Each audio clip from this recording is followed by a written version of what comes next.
ಅರ್ಧ ಗಂಟೆ ಸಮಯ ಇತ್ತು, ಬಟ್ ಸಮಯ ಆಗಿದ್ರೆ 15 ನಿಮಿಷ ಮಾತ್ರ ಕೊಟ್ಟಿದ್ದಾರೆ. ಬಹಳ ಮುಖ್ಯವಾದಂಥ ವಿಚಾರಗಳಿದೆ. ಒಂದು 15 ನಿಮಿಷ ನೇರವಾಗಿ ಕೂತ್ಕೊಳ್ಳೆಲ್ಲರೂ. ಒಂದು 3 ಸರಿ ಓಂಕಾರವನ್ನು ಹೇಳಿ ನಾವು ಪ್ರಾಣಾಯಾಮ ಮುದ್ರೆ ಬಗ್ಗೆ ತಿಳ್ಕೊಳ್ಳೋಣ. 2 ಕೈ ಈಗ ಚಿನ್ಮುದ್ರೆ ಇಟ್ಕೊಳ್ಳಿ, ನೇರವಾಗಿ ಕೂತ್ಕೊಳ್ರಿ. ಒಂದ್ಸಲ ದೀರ್ಘವಾಗಿ ಉಸಿರು ತೊಗೊಳ್ರಿ. ಅದೇ ಥರ ದೀರ್ಘವಾಗಿ ಉಸಿರನ್ನ ಹೊರಗೆ ಹಾಕಿ ಮೃದುವಾಗಿ ಕಣ್ಣುಗಳು ಮುಚ್ಚಿರ್ಲಿ, ಉಚ್ಚರಿಸರ್ಲಿ. ಓಂ ಅಂತ ಹೇಳಬೇಕು. ಒಂದ್ಸರಿ ನಾನು ಹೇಳ್ತೀನಿ, ಕೇಳಿಸ್ಕೊಳ್ಳಿ. ನಂತರ ನೀವು 3 ಬಾರಿ ಹೇಳ್ರಿ.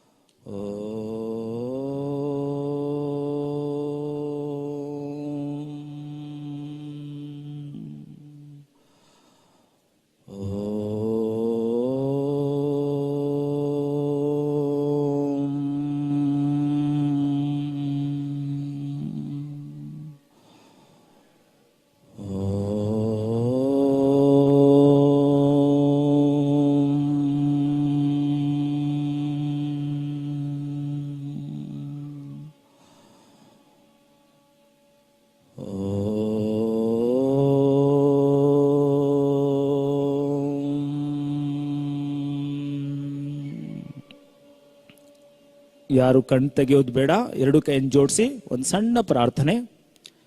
2 ಕೈಗಳನ್ನ ಜೋಡಿಸಿ ಆರೋಗ್ಯ ದೇವ ಧನ್ವಂತರಿಯನ್ನ ಸ್ಮರಿಸೋಣ. ನಾನು ಹೇಳ್ಕೊಡ್ತೇನೆ, ಹೇಳ್ತಾ ಹೋಗಿ. ನಮಾಮಿ ಧನ್ವಂತರಿ ಮಾದಿದೇವಂ ಸುರಾಸುರೈರ್ ವಂದಿತ ಪಾದಪದ್ಮಂ ಲೋಕೆ ಜರಾರುಗ್ಭಯ ಮೃತ್ಯುನಾಶಂ ಧಾತಾರಮೀಶಂ ವಿವಿಧೌಷಧೀನಾಂ. 2 ಕೈಗಳನ್ನು ಮೇಲೆತ್ತಿ ಪರಸ್ಪರ ಉಜ್ರಿ. ಕೈಗಳ ಮೇಲೆ ತೊಳಿ, ತಲೆ ಮೇಲೆ ತೊಳಿ. ಪರಸ್ಪರ ಕೈಗಳನ್ನು ಸರಿಯಾಗಿ ಉಜ್ರಿ, ಬಿಸಿ ಆಗೋ ಥರ ಉಜ್ರಿ. ಕಣ್ಣು ತೆಗಿಬೇಡಿ. ಆ ಬಿಸಿ ಅಂಗೈ ಹಸ್ತದ ಶಾಖವನ್ನ ಕಣ್ಣಿನ ಮೇಲೆ ಹಾಗೆ, ಕಣ್ಣಿನ ಗುಡ್ಡೆ ಮೇಲೆ ಹಾಗೆ ಇಟ್ಕೊಡ್ರಿ. ಹಾಗೆ ಇಟ್ಕೊಡ್ರಿ. ನಿಧಾನವಾಗಿ ಕಣ್ಣನ್ನು ತೆಗೆದ್ರು 2 ಕೈಯನ್ನು ಜೋಡಿಸಿ ನಮಸ್ಕಾರ ಮಾಡ್ರಿ. ಎಲ್ರಿಗೂ ಮೊದಲೇದಾಗಿ ಧನ್ಯವಾದ ಹೇಳ್ತೇನೆ. ಇಷ್ಟು ತಾಳ್ಮೆಯಿಂದ ಕೂತಿದ್ರಿ, ಇಷ್ಟೊಂದು ವಿಷಯಗಳನ್ನ ಹೇಳಿದ್ರು. ಈಗ ನಾನೇನು ಹೇಳಲಿಕ್ಕೆ ಕೊಟ್ಟಿದ್ದೇನೆ ಎಲ್ಲವೂ ಬಹಳ ಮುಖ್ಯವಾದದ್ದೇ. ಆದಷ್ಟು ನಾನು 15 ನಿಮಿಷದಲ್ಲಿ ಅಲ್ಲಿ ಕವರ್ ಮಾಡ್ಲಿಕ್ಕೆ ಪ್ರಯತ್ನ ಮಾಡ್ತೇನೆ. ನನಗೆ ಬಂದಂಥ ವಿಷಯ ಯಾವುದಂದ್ರೆ ಪ್ರಾಣಾಯಾಮ ಮತ್ತು ಮುದ್ರೆಗಳು. ಪ್ರಾಣಾಯಾಮ ಅಂತಂದ್ರೆ ಪ್ರಾಣದ ಆಯಾಮವನ್ನು ವಿಸ್ತರಿಸುವುದು, ಅಂದ್ರೆ ಕ್ರಮಬದ್ಧವಾದ ಉಸಿರಾಟದ ಕ್ರಿಯೆ ಅಂತ ಹೇಳ್ತೇವೆ. ಇವತ್ತಿನ ದಿನದಲ್ಲಿ ಮನುಷ್ಯನ ಉಸಿರಾಟದ ಕ್ರಿಯೆ ಸರಳ ಆಗ್ತಾ ಇಲ್ಲ. ಸರಿಯಾಗಿ ಆಕ್ಸಿಜನ್ ಒಳಗಡೆ ಹೋಗ್ತಾ ಇಲ್ಲ. ಯಾಕಂದ್ರೆ ನಾವು ದೈಹಿಕ ಚಟುವಟಿಕೆಯನ್ನ ನಾವು ಮಾಡ್ತಾ ಇಲ್ಲ. ಅದಕ್ಕೆ ಕರೋನಾ ಟೈಮಲ್ಲಿ ಎಷ್ಟೊಂದು ಜನ ಆಕ್ಸಿಜನ್ ಸಪ್ಲೈ ಆಗದೆ ಸಾವನ್ನಪ್ಪಿದ್ರು. ಅದಕ್ಕೆ ನಾವು ಎಲ್ಲ ಪ್ರಾಣಾಯಾಮವನ್ನು ಮಾಡ್ಲಿಕ್ಕಾಗಲ್ಲ. ಕೆಲವೊಂದು ಪ್ರಾಣಾಯಾಮವನ್ನು ನಾನು ನಿಮ್ಗೆ ಹೇಳ್ತೇನೆ. 15 ನಿಮಿಷದಲ್ಲಿ ನಾನು ಜಸ್ಟ್ ತೋರಿಸ್ತೇನೆ. ನೀವು ಮನೆಯಲ್ಲಿ ಅದನ್ನ ಹೆಚ್ಚೆಚ್ಚು ಅಭ್ಯಾಸವನ್ನು ಮಾಡ್ರಿ. ಅದಕ್ಕೆ ಮೊದಲೇದು ಪ್ರಾಣಾಯಾಮ ಅಂತ ಏನು ತಿಳ್ಕೊಂಡ್ವಿ. ನಿಮ್ಗೆಲ್ಲ ಆನೆ ನೋಡಿದ್ರೆ ನೀವು, ಆನೆ 1 ನಿಮಿಷಕ್ಕೆ ಎಷ್ಟು ಬಾರಿ ಉಸಿರಾಡುತ್ತದೆ ಅಂದ್ರೆ 60 ಬಾರಿ ಉಸಿರಾಡುತ್ತೆ. ಅದರ ಆಯುಷು 60 ವರ್ಷ ಬದುಕುತ್ತೆ. ಅದೇ ತರ ನಾಯಿ, ನೀವೆಲ್ಲ ಸಾಕಿರ್ತೀರ ನಾಯಿಗಳನ್ನು, ಅದು 1 ನಿಮಿಷಕ್ಕೆ 120 ಬಾರಿ ಉಸಿರಾಡುತ್ತೆ. ಅದರ ಆಯುಷ್ ಎಷ್ಟಂತಂದ್ರೆ 10 ವರ್ಷ, 10 ಅಥವಾ 12 ಅನ್ಕೊಳ್ರಿ. ಆದ್ರೆ ಆಮೆ ತಗೊಳ್ರಿ, ಆಮೆ 1 ನಿಮಿಷಕ್ಕೆ 3 ಬಾರಿ ದೀರ್ಘವಾಗಿ ಉಸಿರನ್ನ ಒಳಗೆ ತಗೊಂಡು ಹೊರಗೆ ಹಾಕುತ್ತೆ. ಅದು 300 ವರ್ಷಗಳಿಗಿಂತ ಹೆಚ್ಚು ಬದುಕುತ್ತೆ. ಅಂದ್ರೆ ನಮ್ಮ ಆರೋಗ್ಯ ಆಯುಷ್ ಎಲ್ಲಿದೆ? ದೀರ್ಘವಾದಂತ ಉಸಿರಾಟದಲ್ಲಿದೆ. ನಾವು ತಿಳ್ಕೊಂಡಿದ್ದೇವೆ ಉಸಿರಿಷ್ಟು ಒಳಗೆ ಹೋಗುತ್ತೆ, ಹೊರಗೆ ಬರುತ್ತೆ ಇಷ್ಟೇ. ಯಾವಾಗ ನಾವು ಪ್ರಾಣಾಯಾಮ ಮಾಡ್ತೇವೆ ನಮ್ಮ ಶರೀರಕ್ಕೆ ದೀರ್ಘವಾಗಿ ಆಕ್ಸಿಜನ್ ಸಪ್ಲೈ ಆಗುತ್ತೆ. ಎಲ್ಲ ಪಾರ್ಟ್ಸ್ಗೂ ಆಕ್ಸಿಜನ್ ಸಪ್ಲೈ ಆಗುತ್ತೆ. ನಮ್ಮ ಶರೀರದಲ್ಲಿರ್ತಕ್ಕಂಥ 72,000 ನರನಾಡಿಗಳು ರಕ್ತ ಸಂಚಲನ ಆಗುತ್ತೆ, ಆಕ್ಸಿಜನ್ ಸಪ್ಲೈ ಆಗುತ್ತೆ. ಅವಾಗ ಅವು ಎಲ್ಲ ಆಕ್ಟಿವ್ ಆಗಿ ಕೆಲಸ ಮಾಡ್ತವೆ. ಅವಾಗ ನಮಗೆ ಜೀವನದಲ್ಲಿ ಆಲಸ್ಯತನ ಅನ್ನೋದು ಬರಲ್ಲ. ಲವಲವಿಕೆಯಿಂದ ನಾವು ಜೀವನವನ್ನ ಸಾಗಿಸ್ತೇವೆ. ಅದಕ್ಕೆ 1-2-3 ಪ್ರಾಣಾಯಾಮವನ್ನು ನಿಮ್ಗೆ ಹೇಳ್ಕೊಡ್ತೀನಿ. ಪ್ರಾಣಾಯಾಮ ಅಂತಂದಾಗ ಎಲ್ಲರೂ ಎಲ್ಲವನ್ನೂ ಮಾಡೋಕ್ಕಾಗಲ್ಲ. ಕೆಲವೊಬ್ರು ಬಿ ಪಿ ಇದ್ದವ್ರು ಮಾಡಬಾರ್ದು, ಕೆಲವೊಬ್ರು ಬಿ ಪಿ ಇಲ್ಲದೇ ಇರೋರು ಮಾಡಬಾರ್ದು. ಈ ಥರದ್ದು ಕೆಲವೊಂದಿಷ್ಟಿದೆ, ನಾನು ಹೇಳ್ತೇನೆ. ಮೊದಲೇದು ಆಗಲೇ ಹೇಳಿದ್ದಾರೆ, ಸ್ವಲ್ಪ ಸ್ವಲ್ಪ ಹೇಳ್ತಾ ಹೋಗ್ತೇನೆ. 15 ನಿಮಿಷದಲ್ಲಿ ಕವರ್ ಮಾಡಿ ತುಂಬ ಕಷ್ಟ, ನಾನು ಅದನ್ನು ಟ್ರೈ ಮಾಡ್ತೇನೆ. ಯಾಕಂದರೆ ಮತ್ತೆ ಮುಂದೆ ಮುದ್ರಾಯೋಗ ಅದೊಂದು 2 ನಿಮಿಷ ಹೇಳಬೇಕು ನಿಮಗೆ, ಅದು ಬಹಳ ಮುಖ್ಯವಾದ್ದು. ಅದಕ್ಕೆ ಮೊದಲೇದು 3 ಪ್ರಾಣಾಯಾಮ ಇಟ್ಕೊಂಡ್ಬಿಡ್ರಿ. ಈ 3 ಪ್ರಾಣಾಯಾಮ ಮಾಡೋದ್ರಿಂದ ನಿಮ್ಮ ಬಿ ಪಿ ಕಂಟ್ರೋಲಲ್ಲಿ ಬರುತ್ತೆ, ಹಾರ್ಟ್ ಅಟ್ಯಾಕ್ ಆಗಲ್ಲ, ನಿಮ್ಮ ಮನಸ್ಸು ತುಂಬ ಶಾಂತವಾಗುತ್ತೆ. ಅದಕ್ಕೆ ಮೊದಲೇದಾಗಿ ಅನುಲೋಮ ವಿಲೋಮ ಪ್ರಾಣಾಯಾಮ ಅಂತ ಹೇಳ್ತೇವೆ. ಅನುಲೋಮ ವಿಲೋಮ ಪ್ರಾಣಾಯಾಮ ಅಂತಂದ್ರೆ ಎಡಗೈ ಹೇಗೆ ಮಾಡ್ಬೇಕಂತ ತಿಳ್ಕೊಡ್ರಿ. ಅನು ಅಂತಂದ್ರೆ ಒಳಗೆ, ವಿಲೋಮ ಅಂದ್ರೆ ಹೊರಗೆ ಹಾಕೋದು ಅಂತ. ಎಡಗೈಯನ್ನ ಈ ತರ ಚಿನ್ ಮುದ್ರೆ ಅಂತ ಹೇಳ್ತೇವೆ, ಆಗ್ಲೇ ಹೇಳ್ಕೊಟ್ಟಿದ್ರಲ್ಲ ಗುರುಗಳು, ಅದೇ ತರನೇ ಈ ತರ ಚಿನ್ ಮುದ್ರೆ ಇಟ್ಕೊಡ್ರಿ. ನಮ್ಮ ಬಲಗೈ ನಾಸಿಕ ಮುದ್ರೆ ಅಂತ ಹೇಳ್ತೇವೆ. ತೋರು ಬೆರಳು ಇಂಡೆಕ್ಸ್ ಫಿಂಗರ್ ಮತ್ತು ಮಿಡಲ್ ಫಿಂಗರ್ ಇವೆರಡನ್ನ ಈ ತರ ಹೋಲ್ಡ್ ಮಾಡಬೇಕು. ಇದು ನಾಸಿಕ ಮುದ್ರೆ ಅಂತ ಹೇಳ್ತೇವೆ. ನಂತರ ಬಲಮೂಗಿನ ಹೊರಳೆಯನ್ನು ಒತ್ತಿ ಲಾಕ್ ಮಾಡಿ ಎಡಮೂಗಿನ ಹೊರಳೆಯಿಂದ ನಿಧಾನವಾಗಿ ದೀರ್ಘವಾಗಿ ಉಸಿರನ್ನು ಒಳಗೆ ತೆಗೆದುಕೊಳ್ಬೇಕು. ನಂತರ ಎಡಮೂಗಿನ ಹೊರಳೆಯನ್ನು ಲಾಕ್ ಮಾಡಿ ಎಡಮೂಗಿನ ಹೊರಳೆಯಿಂದ ಏನು ತಗೊಂಡಿದ್ರಿ ಆ ಉಸಿರನ್ನ ಬಲಮೂಗಿನ ಹೊರಳೆಯಿಂದ ಹೊರಗೆ ಹಾಕ್ಬೇಕು. ನಂತರ ಒಮ್ಮೆ ನೋಡ್ಕೊಳ್ಳಿ, ಅಂತರ ನೀವು ಮಾಡ್ಲಿಕ್ಕೆ ಈಜಿ ಆಗುತ್ತೆ ನಿಮಗೆ. ಒಂದ್ಸರಿ ನೋಡ್ಕೊಂಬಿಡ್ರಿ, ಆಮೇಲೆ ಒಂದ್ಸರಿ 2 ಸರಿ ಪ್ರಾಕ್ಟೀಸ್ ಮಾಡಿಸ್ತೇನೆ ನೋಡಿ. ಈಗ ಫಸ್ಟ್ ನಾವು ಬಲಮೂಗಿನ ಹೊರಳೆ ಒತ್ತಿ ಲಾಕ್ ಮಾಡಿದ್ವಿ, ಎಡಮೂಗಿನ ಹೊರಳೆಯಿಂದ ನಿಧಾನವಾಗಿ ದೀರ್ಘವಾಗಿ ಉಸಿರು ತಗೊಂಡ್ವಿ. ನಂತರ ಎಡಮೂಗಿನ ಹೊರಳೆ ಲಾಕ್ ಮಾಡಿ ಎಡಮೂಗಿನ ಹೊರಳೆಯಿಂದ ತಗೊಂಡ ಉಸಿರನ್ನ ಬಲಮೂಗಿನ ಹೊರಳೆಯಿಂದ ಹೊರಗೆ ಹಾಕ್ಬೇಕು. ಅದೇ ತರ ಬಲಮೂಗಿನ ಹೊರಳೆಯಿಂದ ತಗೋಬೇಕು, ಎಡಮೂಗಿನಿಂದ ಹೊರಗೆ ಹಾಕಬೇಕು. ಇದಕ್ಕೆ ಅನುಲೋಮ ವಿಲೋಮ ಅಂತಾರೆ. ಇದನ್ನ ಕಡಿಮೆ ಅಂದ್ರೂ 15 ನಿಮಿಷದ ನಂತರ ಹೆಚ್ಚು ಮಾಡಬಹುದು, 15 ನಿಮಿಷದ ಒಳಗೆ ಮಾಡಬೇಡ್ರಿ. ಇದನ್ನ ಮಾಡೋದ್ರಿಂದ ನಿಮ್ಮ ಬಿ ಪಿ ಕಂಟ್ರೋಲ್ ಬರುತ್ತೆ, ಮನಸ್ಸು ಶಾಂತವಾಗುತ್ತೆ, ಮನಸ್ಸು ಒಂದ್ ಹತ್ರ ಸ್ಥಿರ ಆಗುತ್ತೆ. ವಿದ್ಯಾರ್ಥಿಗಳಿಗಂತೂ ಬಹಳ ಒಳ್ಳೇದು. ಯಾರಿಗೆ ಮಕ್ಕಳಿಗೆಲ್ಲ ಓದಿದ ತಲೆಯಲ್ಲಿ ಹೋಗಲ್ಲ ಅಂತ ಇದನ್ನ 15 ನಿಮಿಷ ಪ್ರತಿದಿನ ಕುಂತು ಮಾಡಿಸ್ರಿ. ಈ ಥರದ್ದು ಮನಸ್ಸು ಎಷ್ಟೋ ಜನಕ್ಕೆ ಈ ಕೆಲಸ ಮಾಡಬಾರ್ದು ಅಂತ ಮಾಡ್ಬಿಡ್ತೀವಿ, ನಮ್ಮ ಮನಸ್ಸು ನಮ್ಮ ಮಾತು ಕೇಳಲ್ಲ. ಬಟ್ ಇದು 15 ನಿಮಿಷ ಪ್ರತಿದಿನ ಮಾಡ್ರಿ, ನಿಮ್ಮ ಮನಸ್ಸು ನಿಮ್ಮ ಕಂಟ್ರೋಲ್ ಇರುತ್ತೆ. ಇದು ಅನುಲೋಮ ವಿಲೋಮ. ಅದಕ್ಕೆ ನಾಸಿಕ ಮುದ್ರೆ ಅಂತ ಹೇಳ್ತಾರೆ. ಮತ್ತೆ ಈ ತರನು ನೀವು ಮಾಡಬಹುದು. ಸಾಮಾನ್ಯವಾಗಿ ನಾವೆಲ್ಲರೂ ಇದನ್ನೇ ಯೂಸ್ ಮಾಡ್ತಾರೆ. ಅತಿಯಾಗಿ ಯೋಗ ಸಾಧಕರು ಈ ತರ ಇಟ್ಕೊಂಡು ಮಾಡಬಹುದು, ಏನು ತೊಂದರೆ ಇಲ್ಲ.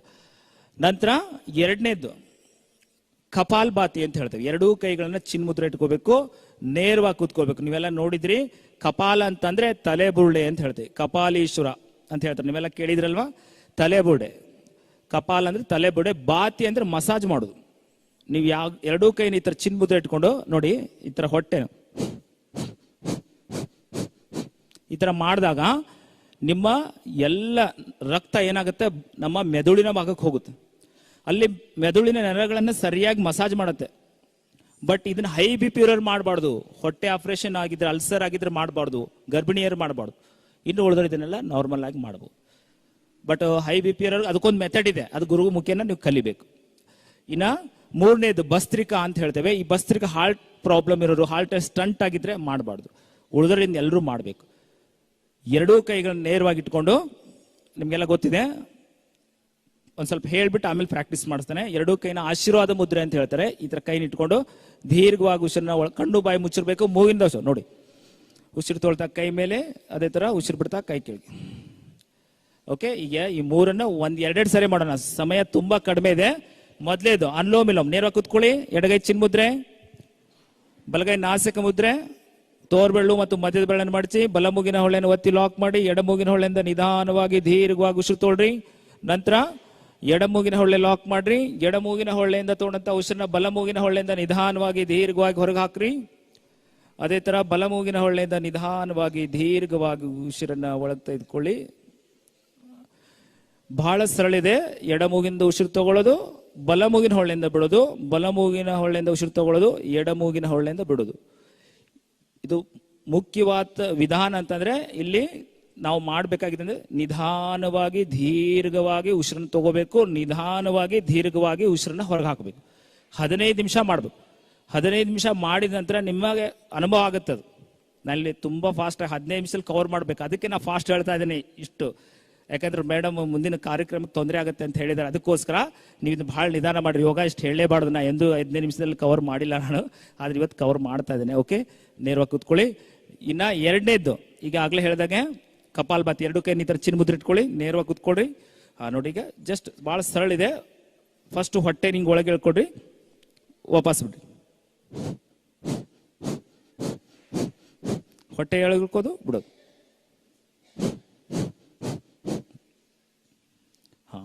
ಇದು ಕಪಾಲ್ಭಾತಿ ಅಂತ. ಹೈ ಬಿ ಪಿ ಇರೋದ್ರಿಂದ ಮಾಡಬಾರ್ದು, ಹೊಟ್ಟೆಯ ಸಮಸ್ಯೆ ಇರೋರು ಇದನ್ನ ಮಾಡಬಾರ್ದು, ಉಳಿದ್ರೆಲ್ಲರೂ ಮಾಡ್ಬೋದು.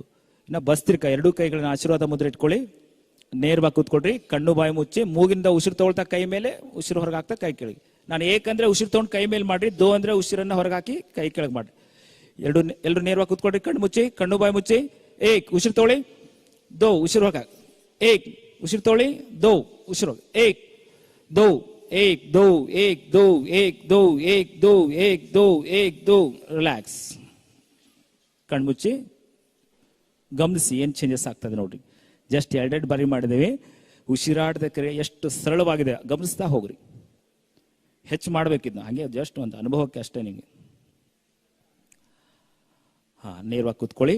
ಈಗ ಪ್ರಾಣಾಯಾಮ ಮುಗೀತು, ಇನ್ನು ಮುದ್ರೆ ಬಗ್ಗೆ ತಗೊಳ್ತೀನಿ. ಮುದ್ರೆಗಳಲ್ಲಿ ಅನೇಕ ಪ್ರಕಾರಗಳಿದೆ, ಅನೇಕ ಮುದ್ರೆಗಳಿದೆ. ನಾವು ಎಲ್ಲವನ್ನೂ ಮಾಡ್ಲಿಕ್ಕಾಗಲ್ಲ. ಮುದ್ರೆ ಬಗ್ಗೆ ನಿಮ್ಗೆ ತಿಳ್ಕೊಬೇಕಂದ್ರೆ ಒಂದು ಎಕ್ಸಾಂಪಲ್, ನೀವು ಯಾವುದೋ ಒಂದು ಮನೆಗೆ ಹೋಗ್ತೀರಿ ಅಂತ ತಿಳ್ಕೊಳ್ಳಿ. ಮನೆಗೆ ಹೋದಾಗ ಒಂದು ರೂಮಿಗೆ ಹೋದಾಗ ಒಂದು ಬಟನನ್ನು ಆನ್ ಮಾಡ್ಕೋತೀರಿ, ಒಂದು ರೂಮಿನ ಲೈಟ್ ಆನ್ ಆಗುತ್ತೆ. ಹಾಗೆ ನಮ್ಮ ಶರೀರಕ್ಕೆ ಬಂದಂಥ ಸಮಸ್ಯೆಗಳು, ಆ ಸಮಸ್ಯೆ ಆ ಮುದ್ರೆಗಳು ಅಂತಿರುತ್ತೆ. ಅದಕ್ಕೆ ಆ ಮುದ್ರೆಯನ್ನು ನಾವು ಮಾಡೋದು ಹೇಗೆ ಅಂತ ತಿಳ್ಕೊಳ್ಳೋಣ. ಮೊದಲು ನಾವು ಪಂಚಭೂತಗಳನ್ನು ತಿಳ್ಕೋಬೇಕು. ಅಂದ್ರೆ ನಿಮ್ಗೆ ಮುಂದಿನ ವಿಷಯ ಅರ್ಥ ಆಗುತ್ತೆ. ಸರಳ ಪಂಚಭೂತಗಳು ಆಗಲೇ ಹೇಳಿದರೆ, ಇನ್ನೊಂದ್ಸರಿ ಹೇಳ್ತಾರೆ ನೋಡ್ರಿ. ಈ ಶರೀರ ಪಂಚತತ್ವದಿಂದ ಆಗಿದೆ. ಮೊದಲೇದಾಗಿ ನೀರಿನಿಂದ ಆಗಿದೆ, ನಂತರ ನೀರು, ಪೃಥ್ವಿ, ಆಕಾಶ, ಗಾಳಿ, ಅಗ್ನಿ ಎಲ್ಲವೂ ಸೇರಿ ನಮ್ಮ ಶರೀರ ಆಗಿದೆ. ಹಾಗಾಗಿ ಭಗವಂತ ಇದರಲ್ಲಿ ಎಷ್ಟು ವ್ಯವಸ್ಥೆಯನ್ನು ಇಟ್ಟಿದ್ದಾನೆ ಅಂದ್ರೆ, ಆ ಶರೀರಕ್ಕೆ ಏನಾದರೂ ಸಮಸ್ಯೆಗಳು ಬಂದಾಗ ಅಲ್ಲಿ ಅದಕ್ಕೆ ಪರಿಹಾರ ಇದೆ, ಅದು ನಮ್ಗೆ ಗೊತ್ತಿಲ್ಲ. ಅದಕ್ಕೆ ನಾವು ಬಹಳ ಸರಳವಾಗಿ ಹೇಳ್ಬೇಕಂತಂದ್ರೆ, ಮೊದಲೇದು ನೋಡಿ, ನೀರಿನ, ಈಗ ನಾವೆಲ್ಲ ಭೂಮಿ ಮೇಲೆ ಇದ್ದೇವೆ, ಭೂಮಿಯ ಕೆಳಗಡೆ ಏನಿದೆ? ನೀರಿದೆ ಅಲ್ವಾ? ಹಾಗಾದ್ರೆ ನಮ್ಮ ಶರೀರದಲ್ಲೂ ನೀರಿದೆ. ಹಾಗಾದ್ರೆ ನೀರಿನ ಸಂಕೇತ ಯಾವುದಂದ್ರೆ ಕಿರು ಬೆರಳು ಅಂತ ಹೇಳ್ತೇವೆ. ಮಕ್ಕಳು ಸಾಮಾನ್ಯವಾಗಿ ಮೂತ್ರಕ್ಕೆ ಹೋಗುವಾಗ ಈ ತರ ತೋರಿಸ್ತಾರೆ ನೋಡಿ. ಅಂದ್ರೆ ನಮ್ಮ ಶರೀರದಲ್ಲಿರ್ತಕ್ಕಂಥದ್ದು ನೀರಿನ ಸಂಕೇತ, ಇದು ಕಿರು ಬೆರಳು. ಹಾಗಾದ್ರೆ ನಮ್ಮ ಶರೀರದಲ್ಲಿ ನೀರು ಕಡಿಮೆ ಆಯ್ತು ಅಂತಂದ್ರೆ ಯಾವ ಥರದ ಸಮಸ್ಯೆ ಆಗುತ್ತೆ? ಚರ್ಮ ಒಣಗ್ದಂಗೆ ಆಗುತ್ತೆ ನೀರು ಸರಿಯಾಗಿ ಕುಡದೇ ಇದ್ರೆ. ಮೂತ್ರದ ಸಮಸ್ಯೆ ಬರುತ್ತೆ, ಮುಖದಲ್ಲಿ ಗುಳ್ಳೆಗಳಾಗುತ್ತೆ ನೀರು ಕಡಿಮೆ ಆದಾಗ, ಡ್ರೈ ಸ್ಕಿನ್ ಅಂತ ಹೇಳ್ತಾರೆ. ಈ ತರ ಅನೇಕ ಸಮಸ್ಯೆಗಳು ನಮ್ಮ ಶರೀರಕ್ಕೆ ಬಂದಾಗ ನಾವು ಏನ್ ಮಾಡಬೇಕು ಅನ್ನತಕ್ಕಂಥದ್ದನ್ನು ತಿಳ್ಕೋಬೇಕು. ಅದಕ್ಕೆ ಒಂದು ಮುದ್ರೆ ಇದೆ, ಅದು ವರುಣ ಮುದ್ರಾ ಅಂತ ಹೇಳ್ತಾರೆ. ನೀರಿನ ಸಂಕೇತವಾದಂತ ಕಿರು ಬೆರಳು ಮತ್ತು ಹೆಬ್ಬೆರಳು ಈ ಎರಡನ್ನ ಸೇರಿಸಿದ್ರೆ ವರುಣ ಮುದ್ರಾ ಆಯ್ತು ನೋಡಿ. ಈ ವರುಣ ಮುದ್ರೆಯನ್ನ ನೀವು ಪ್ರತಿದಿನ 15ರಿಂದ 20 ನಿಮಿಷ ಹಿಂಗ್ ಸುಮ್ಮನೆ ಹಿಂಗ್ ಕೂತ್ಕೊಂಡ್ರೆ ನಿಮ್ಮ ಶರೀರದಲ್ಲಿ ನೀರಿನ ಅಂಶ ಜಾಸ್ತಿ ಆಗ್ತಾ ಹೋಗುತ್ತೆ. ಮುಖದಲ್ಲಿ ಗುಳ್ಳೆಗಳಾಗಿದ್ರೆ ಕಡಿಮೆ ಆಗುತ್ತೆ, ಮೂತ್ರ ಸಮಸ್ಯೆ ಕಡಿಮೆ ಆಗುತ್ತೆ. ಇದು ಎಷ್ಟು ಪವರ್ಫುಲ್ ಇದೆ ಅಂತಾರೆ ಈ ವರುಣ ಮುದ್ರಾ. ನಿಮ್ಗೆ ಏನಾದ್ರೂ ಬಾಯಾರಿಕೆ ಆದ್ರೆ, ನೀರ್ ಸಿಗ್ಲಿಲ್ಲ ಅಥವಾ ಬಸ್ಸಲ್ಲಿ ಕೂತಾಗ ನೀರ್ ಸಿಗ್ಲಿಲ್ಲ ಅಂದ್ರೆ ತಕ್ಷಣ ಕೂತ್ಕೊಂಡ್ಬಿಡ್ರಿ, ಆಟೋಮೆಟಿಕ್ಲಿ ನಿಮಗೆ ನೀರಡಿಕೆ ಹೋಗ್ಬಿಡುತ್ತೆ. ಅಷ್ಟು ಪವರ್ಫುಲ್ ಇದೆ. ಆದ್ರೆ ಇದನ್ನ ಕಫ ಇದ್ದವ್ರು ಮಾಡಬಾರ್ದು, ಅಂದ್ರೆ ತಂಪು ಜಾಸ್ತಿ ಆಗ್ಬಿಡುತ್ತೆ, ಕಫ ಜಾಸ್ತಿ ಆಗುತ್ತೆ. ಇದಕ್ಕೆ ವರುಣ ಮುದ್ರಾ ಅಂತ. ಅದಕ್ಕೆ ನೀರಿನ ಸಂಕೇತ. ನೀರಿನ ಮೇಲೆ ಏನಿದೆ? ಭೂಮಿ ಇದೆ ಅಲ್ವಾ? ಭೂಮಿಯ ಸಂಕೇತ ಉಂಗುರ ಬೆರಳು, ರಿಂಗ್ ಫಿಂಗರ್ ಅಂತ ಹೇಳ್ತೇವೆ. ಹಾಗಾದ್ರೆ ನಮ್ಮ ಶರೀರದಲ್ಲಿ ಭೂಮಿಯ ಅಂಶ ಯಾವುದು? ಮಾಂಸಖಂಡಗಳು, ಚರ್ಮ, ಇದೆಲ್ಲ ಸತ್ ಮೇಲೆ ಮಣ್ಣಲ್ಲಿ ಮಣ್ಣಾಗಿ ಹೋಗ್ಬಿಡುತ್ತೆ. ಹಾಗಾದ್ರೆ ಈ ಮುದ್ರೆ ಪೃಥ್ವಿ ಮುದ್ರೆ ಅಂತ ಹೇಳ್ತೇವೆ. ನಮ್ಮ ಉಂಗುರ ಬೆರಳಿನ ತುದಿ ಭಾಗ ಮತ್ತು ಹೆಬ್ಬೆರಳಿನ ತುದಿ ಭಾಗ ಇವೆರಡನ್ನ ಒಂದಕ್ಕೊಂದು ಸ್ಪರ್ಶ ಮಾಡಿ ಈ ತರ 10ರಿಂದ 15 ನಿಮಿಷ ಪ್ರತಿದಿನ ಕೂತ್ಕೊಂಡಿದ್ದೆ ಆದ್ರೆ ನಿಮ್ಮ ಸಮಸ್ಯೆ, ಅಂದ್ರೆ ನಮ್ಮ ಶರೀರದ ಎಲ್ಲ ಅಂಗಗಳು ಸರ್ವತೋಮುಖವಾಗಿ ಬೆಳೆಯುತ್ತೆ. ಕೆಲವೊಬ್ರು ಕೈ ಸಣ್ಣ ಇರುತ್ತೆ, ಕಾಲು ದಪ್ಪ ಇರುತ್ತೆ, ಈ ತರದ ಏನಿದೆ ಬೆಳವಣಿಗೆ ಅದೆಲ್ಲ ಕಡಿಮೆ ಆಗುತ್ತೆ. ಇದಕ್ಕೆ ಪೃಥ್ವಿ ಮುದ್ರೆ ಅಂತ ಹೇಳ್ತಾರೆ ನೋಡಿ. ಭೂಮಿಯ ಕೆಳಗಡೆ ನೀರಿದೆ, ನೀರಿನ ಅಂಶ ಆಯ್ತು. ನೀರಿನ ಮೇಲೆ ಭೂಮಿ ಇದೆ, ಭೂಮಿಯ ಮೇಲೆ ಆಕಾಶ ಇದೆ. ನಮ್ಮ ಶರೀರದಲ್ಲಿ ಆಕಾಶದ ಅಂಶ ಇದೆ, ಸ್ಪೇಸ್ ಅಂತ ಹೇಳ್ತೇವೆ. ಎಲುಬಿನ ಒಳಗಡೆ ತಕ್ಕಂತ ಖಾಲಿ ಇರೋ ಜಾಗ, ಕಿವಿ ರಂಧ್ರ ಅಂತ ಹೇಳ್ತೇವೆ. ಆ ಸಮಸ್ಯೆಗಳು ಬಂದಾಗ ಈ ಮುದ್ರೆ ಆಕಾಶ ಮುದ್ರೆ ಅಂತ ಹೇಳ್ತದೆ. ಈ ಮುದ್ರೆಯನ್ನ ನೀವು ಮಾಡಿದ್ರೆ ನಿಮ್ಮ ಶರೀರದಲ್ಲಿ ಆಕಾಶದ ಅಂಶ, ಅಂದ್ರೆ ನಿಮಗೆ ಕಿವಿಯ ಸಮಸ್ಯೆಗಳು ಏನಾದರೂ ಇದ್ರೆ, ಕಿವಿ ನೋವು ಬರ್ತಾ ಇದ್ರೆ, ಕಿವಿ ಸೋರ್ತಾ ಇದ್ರೆ, ಕಿವಿ ಸರಿಯಾಗಿ ಕೇಳಲಿಲ್ಲ ಅಂದ್ರೆ ಈ ಮುದ್ರೆಯನ್ನು ಮಾಡುವ. 25 ನಿಮಿಷ ಮಾಡುವ ಪ್ರತಿದಿನ ಇದನ್ನ. ಆ ತರದ ಸಮಸ್ಯೆಯಿಂದ ನೀವು ಹೊರಗಡೆ ಬರ್ತೀರಿ. ಇನ್ನ ಚಿನ್ನ ಮುದ್ರೆ ನಿಮ್ಗೆಲ್ಲ ಗೊತ್ತಿದೆ. ಈ ತರ ಕೂತ್ಕೊಂಡು ಪ್ರತಿದಿನ ಓಂಕಾರವನ್ನ ಹೇಳೋದ್ರಿಂದ ನಿಮ್ಮ ನೆನಪಿನ ಶಕ್ತಿ, ಯಾರಿಗೆ ಮೆಮೊರಿ ಲಾಸ್ ಆಗ್ತಾ ಇದೆಲ್ಲ ಅದೆಲ್ಲ ಕಡಿಮೆ ಆಗುತ್ತೆ. ಮನಸ್ಸು ತುಂಬಾ ಲವಲವಿಕೆಯಿಂದ ಇರುತ್ತೆ. ಬಹಳ ಬೆನಿಫಿಟ್ ಇದೆ. ನಾನು ಟೈಮ್ ಕಡಿಮೆ ಇರುತ್ತೆ ಹೇಳ್ತಾ ಹೋಗ್ತಾನೆ, ಮಾಡ್ತಾ ಹೋಗಿ. ಇದಾಯ್ತು. ಇನ್ನ ವಾಯು ಮುದ್ರಾ. ನಮ್ಮ ಶರೀರದಲ್ಲಿ ಇದೆಲ್ಲದಕ್ಕೂ ಸಪೋರ್ಟಿಂಗ್ ಆಗಿ ಅಗ್ನಿ ಇದೆ, ಸಾರಿ ವಾಯು. ಫಸ್ಟ್ ಇಂದ ಹೇಳ್ತೇನೆ, ನಮ್ಗೆ ಗೊತ್ತಾಗುತ್ತೆ. ಫಸ್ಟ್ ನೀರಿದೆ, ನೀರಿನ ಮೇಲೆ ಭೂಮಿ ಇದೆ, ಭೂಮಿಯ ಮೇಲೆ ಆಕಾಶ ಇದೆ. ಆಕಾಶ ಮತ್ತು ಭೂಮಿಯ ಮಧ್ಯದಲ್ಲಿ ಏನಿದೆ? ವಾಯು. ಅಂದ್ರೆ ನಮ್ಮ ಶರೀರದಲ್ಲಿ ಗಾಳಿ ಇದೆ. ಅದು ಈ ಸಂಕೇತ ತೋರ್ಬೆಳು. ಈ ತರ ನಾವು ಈ ಮುದ್ರೆ ವಾಯು ಮುದ್ರಾ ಅಂತ ಹೇಳ್ತೇವೆ. ಈ ಮುದ್ರೆನ ಯಾವಾಗ ಮಾಡ್ಬೇಕಂದ್ರೆ, ಸಾಮಾನ್ಯವಾಗಿ ಇವತ್ತು ಮಹಿಳೆಯರಿಗೆ, ಈ ಪುರುಷರಿಗೂ ಸ್ಟಾರ್ಟ್ ಆಗಿದೆ, ಜಾಯಿಂಟ್ಸ್ ಪೇನ್ ಸ್ಟಾರ್ಟ್ ಆಗಿದೆ, ಮಂಡಿ ನೋವು ಬರ್ತಾ ಇದೆ. ಯಾಕೆ ಮಂಡಿ ನೋವು ಬರುತ್ತೆ ಅಂತ ಅನ್ಲಿಕ್ಕೆ ಸಣ್ಣ ಒಂದು ಉದಾಹರಣೆ ಹೇಳ್ತೇನೆ ನಿಮ್ಗೆ. ಮೊದ್ಲೆಲ್ಲ ಇರಲಿಲ್ಲ ಈ ತರ ಮಂಡಿ ನೋವು. ಈಗ ಯಾಕೆ ಆಗ್ತಾ ಇದೆ ಅಂತಂದ್ರೆ, ಈ ಕೀಲಿನ ಮಧ್ಯದಲ್ಲಿ ಒಂದು ಜಿಗುಟ್ ಅಂತ ಬರುತ್ತೆ. ಯಾವ ತರ ಮಷಿನ್ಗೆ ಗ್ರೀಸ್ ಹಾಕ್ತಾರ, ಆಗ ಅದರಲ್ಲಿ ಡ್ರೈ ಆದಾಗ, ಅದು ಒಣಗಿದಾಗ ಅದು ಸ್ಟಕ್ ಆಗ್ಲಿಕ್ಕೆ ಸ್ಟಾರ್ಟ್ ಆಗುತ್ತೆ. ಅವಾಗ ಪೇನ್ ಬರುತ್ತೆ. ಅದಕ್ಕೆ ನಾವು ಅದನ್ನ ಮತ್ತೆ ಹಸಿ ಮಾಡಬೇಕು ಅಂದ್ರೆ ನೀರು ಹಾಕ್ಲಿಕ್ಕೆ ಆಗಲ್ಲ. ಅದಕ್ಕೆ ವಾಯು ಮುದ್ರಾ ಮಾಡ್ರಿ. ಪ್ರತಿದಿನ 20 ನಿಮಿಷ ನೀವು ಈ ವಾಯು ಮುದ್ರೆಯನ್ನು ಮಾಡಿ ವಾಕ್ ಮಾಡಿದ್ರೆ ನಿಮಗೆ ಮಂಡಿ ನೋವು ಕಡಿಮೆ ಆಗುತ್ತೆ. ಯಾರಿಗೆ ಮಂಡಿ ನೋವು ಇದೆ ಸ್ವಲ್ಪ ಕೈ ಬೇರ್ ಮಾಡ್ರಿ. ಹಾ ನೋಡ್ರಿ, ಸಾಮಾನ್ಯವಾಗಿ ತುಂಬಾ ಜನಕ್ಕೆ ಕೈ ಬಿಡ್ರಿ. ಇದೊಂದು ಇವತ್ತು ನೆನಪು ಮಾಡ್ಕೊಡ್ರಿ. ಈ ತರ ವಾಯು ಮುದ್ರೆ ಮಾಡಿ 20 ನಿಮಿಷ ವಾಕ್ ಮಾಡ್ರಿ. 20 ನಿಮಿಷ ವಾಕ್ ಮಾಡಿ ಎಲ್ಲಾದ್ರೂ ಒಂದ್ ಹತ್ರ ಕೂತ್ಕೊಂಡು 50 ಬಾರಿ ಈ ತರ ಹಿಂಗ ಸಮನಾಗಿ ತಟ್ರಿ, ಮತ್ತೆ ಹಿಂದ್ಗಡೆ 50 ಬಾರಿ ತಟ್ರಿ. ಇಷ್ಟು ಮಾಡಿದ್ರೆ ನಿಮಗೆ ಮಂಡಿ ನೋವು ಕಡಿಮೆ ಆಗುತ್ತೆ. ಕಂಟಿನ್ಯೂ 8 ದಿನ ಮಾಡ್ರಿ. 8 ದಿನ ನಂತರ ನಿಮಗೆ ರಿಸಲ್ಟ್ ಸಿಗುತ್ತೆ. ಮತ್ತೆ ಕೊನೆಗೆ 20 ನಿಮಿಷ ನಡಿಬೇಕು. ನೋಡ್ರಿ, ಹ್ಞೂನಮ್ಮ, 20 ನಿಮಿಷ ನೀವು ನಡಿಬೇಕು. ನಂತರ ಕೂತ್ಕೊಂಡು 50 ಬಾರಿ ಈ ತರ ಪ್ರೆಷರ್ ಹಾಕ್ಬೇಕು. ಹಿಂದೆ 50 ಬಾರಿ, ಮುಂದೆ 50 ಬಾರಿ. ಇದಾಯ್ತು. ಇನ್ನು ಎಲ್ಲದಕ್ಕೂ ಸಪೋರ್ಟಿಂಗ್ ಆಗಿ ಅಗ್ನಿ ಇದೆ. ಅದಕ್ಕೆ ನಮ್ಗೆ ಏನೂ ಇಲ್ಲ, ನಾವು ಆರೋಗ್ಯವಾಗಿದ್ದೇವೆ ಅಂತಂದ್ರೆ ಏನು ತಲೆ ಕೆಡಿಸ್ಕೊಂಡ್ರೆ ಮುಂದೆ ಸಮಸ್ಯೆಗಳು ಬರಬಾರ್ದಂದ್ರೆ ನೀವೇನು ಮಾಡಬೇಕು? 2 ಕೈಗಳನ್ನ ಸೇರಿಸಿ 5 ಬೆಳಗಳನ್ನ ಸೇರಿಸಿ ಸುಮ್ಮನೆ ಕೂತ್ಕೊಂಡ್ಬಿಟ್ರೆ ಇದಕ್ಕೆ ಹಕಿನಿ ಮುದ್ರಾ ಅಂತ ಹೇಳ್ತಾರೆ. ಪಂಚತತ್ವಗಳು ಆಟೋಮೆಟಿಕ್ ಆಕ್ಟಿವೇಟ್ ಆಗುತ್ತೆ. ನಿಮ್ಮ ಶರೀರದಲ್ಲಿ ಯಾವ ಸಮಸ್ಯೆನೂ ಬರಲ್ಲ. ಈ ತರ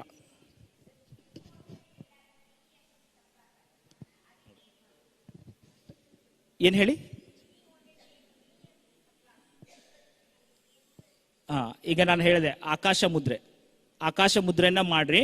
ಇಲ್ಲಿ ಟೈಮ್ ಕಡಿಮೆ ಇದೆ, ನಾನು ಆಮೇಲೆ ನಿಮ್ಗೆ ಅಲ್ಲಿ ಸಿಕ್ಕಾಗ ಹೇಳ್ತೇನಂತೆ. ಆಕಾಶ ಮುದ್ರೆ ಮಾಡಿ. ಇನ್ನೊಂದಿದೆ, ನಾನು ಆಮೇಲೆ ಹೇಳ್ತೇನೆ ನಿಮ್ಗೆ.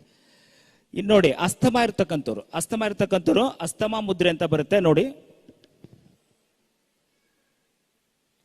ಈ ತರ ಮಾಡ್ಬೇಕು. ಇದಕ್ಕೆ ಅಸ್ತಮ ಮುದ್ರೆ ಅಂತ ಹೇಳ್ತಾರೆ. ಮತ್ತೆ ಇನ್ನೊಂದು ಶಂಖ ಮುದ್ರೆ, ಕೊನೆಯ ಮುದ್ರೆ ಶಂಖ ಮುದ್ರೆ ಅಂತ ಹೇಳ್ತಾರೆ. ಸಮಯ ಆಯ್ತು, 1-2 ನಿಮಿಷ ತೊಳ್ತಾರೆ.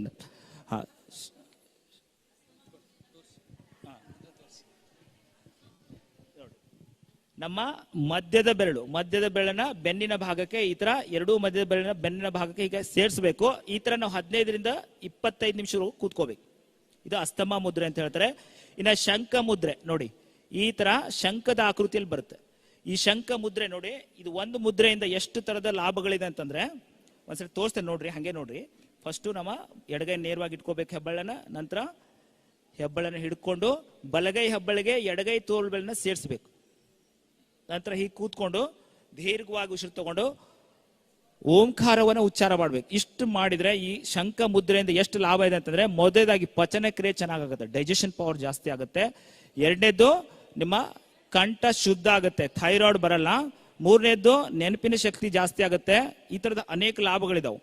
ಏನ್ ಹೇಳಿ ತೋರಿಸ್ತೇನೆ, ಮಾಡಿಸ್ತೇನೆ. ಎಲ್ರು ಎಡಗೈ ಮುಂದಿಟ್ಕೊಡ್ರಿ. ತೋರಿಸ ಎಡಗೈ ಮುಂದಿಟ್ಕೊಡ್ರಿ. ಎಡಗೈ ಹೆಬ್ಬಳನ್ನ ಬಲಗೈಯಿಂದ ಹಿಡ್ಕೊಡ್ರಿ. ಬಲಗೈ ಹೆಬ್ಬಳಿಗೆ ಎಡಗೈ ತೋರ್ಬೆಳನ್ನ ಸೇರಿಸಿ ನೋಡಿ. ಈ ತರ ಶಂಖದ ಆಕೃತಿಯಲ್ಲಿ ಬರುತ್ತೆ. ಈಗ ಎದೆ ಹತ್ರ ಇಟ್ಕೊಡ್ರಿ.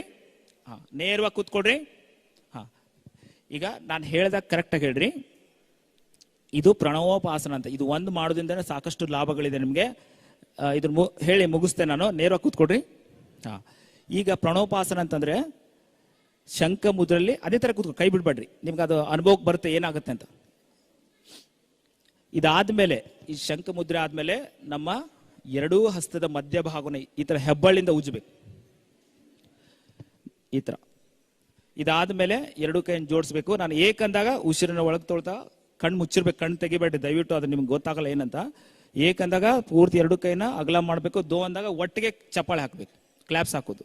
ಏಕ್ ದೋ. ಹಾ ಈಗಲ್ಲ ಅದು ಹೇಳ್ತೇನೆ ನಿಮ್ಗೆ ಆಮೇಲೆ. ಈ ತರ ಮಾಡಿದ ಮೇಲೆ ನಾನು ಹೇಳ್ತೇನೆ ಎರಡೂ ಕೈಗಳನ್ನ ದೂರ ದೂರ ದೂರ ಅಂತ ಇಷ್ಟೇ ತಗೋಬೇಕು. ಹತ್ತಿರ ಹತ್ತಿರ ಹತ್ತಿರ ಇಷ್ಟೇ.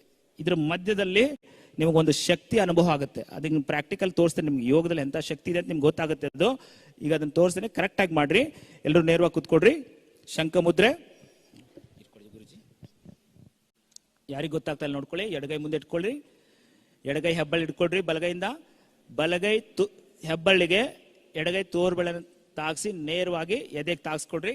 ನೇರವಾಗಿ ಕೂತ್ಕೊಡ್ರಿ. ಈ ಕಣ್ಣನ್ನು ಮುಚ್ಚ್ರಿ. ನೋಡಿ, ಇದು ಬಹಳ ಮುಖ್ಯವಾದದ್ದು. ಒಂದು ಸರಿ ಉಸಿರನ್ನ ತಗೊಂಡ್ಮೇಲೆ ಓಂ ಅಂತ ಹೇಳ್ಬೇಕು. ಎರಡನೇ ಸರಿ ಹೇಳಿ ಒಂದ್ ನಿಮಿಷ ಆಳ್ಬಿಟ್ಟು ಕೇಳಿಸ್ಕೊಡ್ರಿ. ಫಸ್ಟ್ ಎರಡನೇ ಬಾರಿ ಒಂದು ಸರಿ ಉಸಿರು ತಗೊಂಡೋಗಿ 2 ಸರಿ ಓಂ ಹೇಳ್ಬೇಕು. ಮೂರನೇ ಬಾರಿ ಒಂದೇ ಸರಿ ಉಸಿರು 3 ಬಾರಿ, 5 ಬಾರಿ ಇರ್ತದೆ. ಕೊನೆಗೆ 5ನೇ ಸರಿ ಒಂದೇ ಸರಿ ಉಸಿರು ತಗೋಬೇಕು, 5 ಬಾರಿ ಓಮನ್ನ ಹೇಳ್ಬೇಕು. ನಾನು ಹೇಳ್ತೇನೆ, ನೋಡ್ಕೊಡ್ರಿ. ಫಸ್ಟ್ ಹಾಗೆ ಕಣ್ ತೆಗೆದು ನೋಡ್ಕೊಡ್ರಿ. ನೋಡಿ, ಒಂದೇ ಸರಿ ಉಸಿರು ತಗೊಂಡು ಓಂ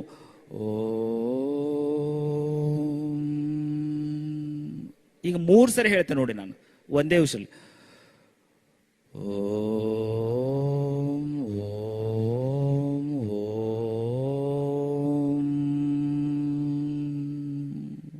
5 ಸರಿ ಒಂದೇ ಉಸಿರು.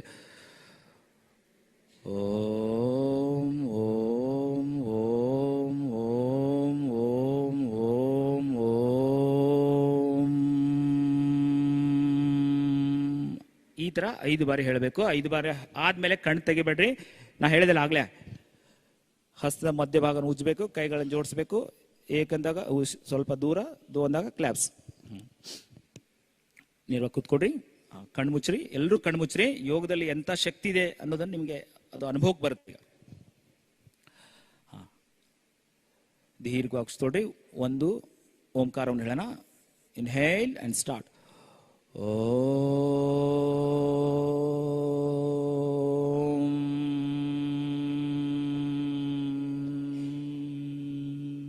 ಶಂಖ ಮುದ್ರೆಯಲ್ಲಿ ಕೂತ್ಕೊಳ್ರಿ, ಕಣ್ಣು ತೆಗಿಬೇಡ್ರಿ.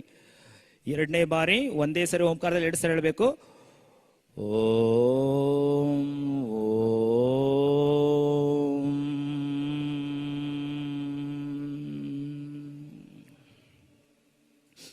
ಮೂರನೇ ಬಾರಿ 3 ಸರಿ ಉಸಿರು ತಗೊಳ್ರಿ. Inhale and start.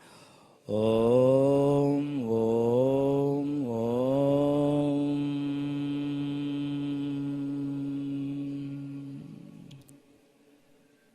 ನಾಲ್ಕನೇ ಬಾರಿ 4 ಸರಿ ಹೇಳೋಣ. ದೀರ್ಘವಾಗಿಸ್ತೊಳಿ. ಓಂ ಓಂ ಓಂ ಓಂ ಓಂ. ಕೊನೆಯದಾಗಿ 5 ಬಾರಿ ಒಂದೇ ಉಸಿರು ಹೇಳಬೇಕು. ಉಸಿರು ತೊಳಿ. ಓಂ ಓಂ ಓಂ ಓಂ ಓಂ ಓಂ. ಯಾರು ಕಣ್ ತೆಗಿಬೇಡ್ರಿ. ಬಲಗೈ ಹಸ್ತದ ಹೆಬ್ಬಳ ತೋಡಿ ಎಡಗೈ ಹಸ್ತದ ಮಧ್ಯಭಾಗನ ಬಿಸಿ ಆಗುತ್ತರ ಉಜ್ರಿ. ಎಡಗೈ ಹಸ್ತದ ಹೆಬ್ಬಳ ತೋಡ್ರಿ, ಬಲಗೈ ಹಸ್ತದ ಮಧ್ಯಭಾಗವನ್ನ ಬಿಸಿ ಆಗುತ್ತರ ಉಜ್ರಿ.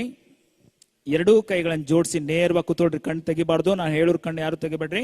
ಏಕಂದಾಗ ಉಸಿರು ತೋಳ್ತಾ ಕೈನ ಪೂರ್ತಿ ಅಗಲ ಮಾಡ್ರಿ. ದೋ ಅಂದಾಗ ಒಟ್ಟಿಗೆ ಕ್ಲಾಪ್ಸ್ ಹಾಕ್ರಿ. ಕೈ ಅಗಲ ಮಾಡ್ರಿ. ಈಗ ದೋ ಕ್ಲಾಪ್ಸ್. ಹಾಕ್ಬೇಡಿ. ಒಂದೇ ಸರಿ ಅಷ್ಟೇ. ಕೈ ಅಗಲ ತೋಡ್ರಿ. ದೋ ದೋ ಕ್ಲಾಪ್ಸ್ ಆಗಿ ಹಾಗೆ ಹಿಡ್ಕೊಂಡ್ಬಿಡ್ಬೇಕು. ದೋ ಉಸಿರು ತಗೊಳ್ತಾ ಕೈನ ಅಗಲ ಮಾಡ್ಬೇಕು. ಉಸಿರು ಹೊರಗೆ ಹಾಕ್ತಾ ಕ್ಲಾಪ್ಸ್ ಹಾಕ್ಬೇಕು. ದೋ ದೋ ದೋ ದೋ ದೋ ಹಾಗೆ ಹಿಡ್ಕೊಳ್ಳಿ. ಯಾರು ಕಣ್ಣು ತೆಗಿಬೇಡ್ರಿ. ಹಾಗೆ ಹಿಡ್ಕೊಳ್ರಿ. ಕೊನೆಯದಾಗಿ ಈಗ ಎರಡೂ ಕೈಗಳನ್ನ ಡಿವೈಡ್ ಮಾಡ್ತಾ ಹೋಗ್ರಿ. ದೂರ ದೂರ ದೂರ ಸ್ಲೋ ಆಗಿ ನಿಧಾನಕ್ಕೆ ದೂರ ದೂರ ದೂರ ದೂರ ಹತ್ತಿರ ಹತ್ತಿರ ಹತ್ತಿರ ಜಾಯಿಂಟ್ ಮಾಡ್ತಾ ಬನ್ನಿ. ಬಹಳ ನಿಧಾನವಾಗಿ ಮಾಡ್ರಿ. ಕಣ್ಣು ತೆಗಿಬೇಡ್ರಿ. ದೂರ ದೂರ ದೂರ ಹತ್ತಿರ ಹತ್ತಿರ ಹತ್ತಿರ, ಸ್ಲೋ ಆಗಿ ಜಾಯಿಂಟ್ ಮಾಡೋದು ಮತ್ತು ಡಿವೈಡ್ ಮಾಡೋದು, ದೂರ ದೂರ ದೂರ, ಹತ್ತಿರ ಹತ್ತಿರ ಹತ್ತಿರ. ಈಗ ಗಮನಿಸ್ತಾ ಹಾಗೆ ಮಾಡ್ತಾ ಇರಿ. ನಿಮ್ಮ ಮನಸ್ಸನ್ನ ಎರಡೂ ಹಸ್ತದ ಮಧ್ಯಭಾಗದಲ್ಲಿ ಕೇಂದ್ರೀಕರಿಸಿ, ಒಂದು ಮ್ಯಾಗ್ನೆಟ್ ಆಯಸ್ಕಾಂತ ತರ ನಿಮ್ಮ ಕೈಗಳನ್ನ ಎಳೆದ ಅನುಭವ ಆಗ್ತಾ ಇದೆ ನಿಮಗೆ. ಕಣ್ ತೆಗಿಬೇಡಿ, ಜಸ್ಟ್ ಹಾಗೆ ಅಬ್ಸರ್ವ್ ಮಾಡ್ತಾ ಇರಿ. ದೂರ ದೂರ ದೂರ, ಹತ್ತಿರ ಹತ್ತಿರ ಹತ್ತಿರ.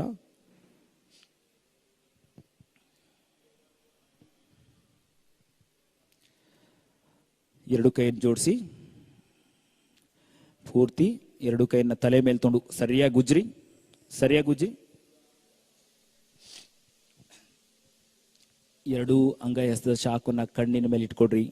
ನಿಧಾನವಾಗಿ ಎರಡೂ ಕಣ್ಣುಗಳನ್ನು ತೆಗೆದು ಮತ್ತೆ ನಮಸ್ತೆ ಮಾಡಿ. ಎಲ್ರಿಗೂ ಧನ್ಯವಾದಗಳು. ಇಂಥ ಒಂದು ಒಳ್ಳೆಯ ಅವಕಾಶವನ್ನು ಕೊಟ್ಟಂತ ಮಹಾವತಾರ ಫೌಂಡೇಶನ್ನ ಗುರೂಜಿಯವರಿಗೂ ಮತ್ತು ಎಲ್ಲ ಪದಾಧಿಕಾರಿಗಳಿಗೂ ನನ್ನ ಅನಂತ ಕೋಟಿ ಧನ್ಯವಾದಗಳು. Thank you sir. ಇದು ನಾನು ಮ್ಯಾಗ್ನೆಟ್ ತರ ಒಂದು ಫೀಲ್ ಆಗ್ತಾ ಇದೆ ಅಂತ ಹೇಳಿದೆ. ಎಷ್ಟು ಜನಕ್ಕೆ ಇದು ಕೈ ಮೇಲೆ ಮಾಡ್ರಿ. ಹಾ ನೋಡಿ, ಕೈಗಳನ್ನ ಎಳೆದಾಗತ್ತೆ.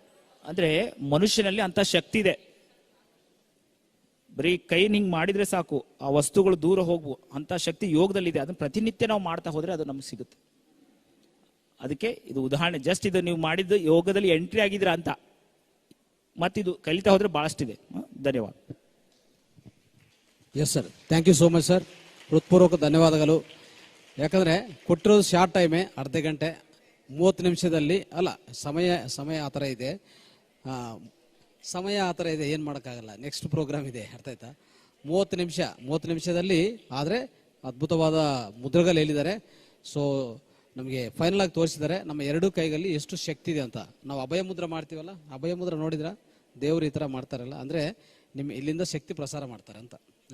ನೀವು ಮಾಡ್ಬೋದು ಯಾರಿಗಾದ್ರೂ.